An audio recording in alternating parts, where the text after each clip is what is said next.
Akibat penggalian IPAL, Jalan Taman Siswa Kepandian Baru Kecamatan Ilir 1 Kota Palembang yang rusak parah, warga mengeluhkan jalan yang bertambah rusak lantaran sering terjadi kecelakaan.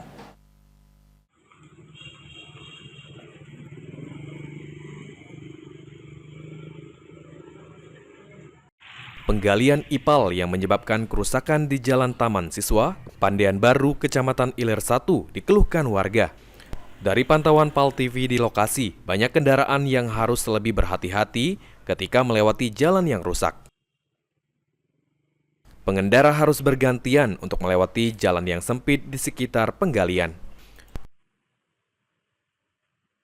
Konidi, salah satu pengendara, mengatakan jalan di sekitar Taman Siswa Kepandian Baru sudah rusak sejak 2 tahun yang lalu. Banyaknya lubang di jalan dikhawatirkan akan terjadi hal-hal yang tidak diinginkan. Baik, Pak, ini kan Bapak sebagai pengendara nih, Pak. Apa yang Bapak khawatirkan, Pak, ketika melewati jalan ini, Pak? Nah, itu kalau mau ngobak, selalu baca terbalik. Itu loh, Itu, Pak, dampaknya itu sendiri, Pak, terhadap jalan rusak ini.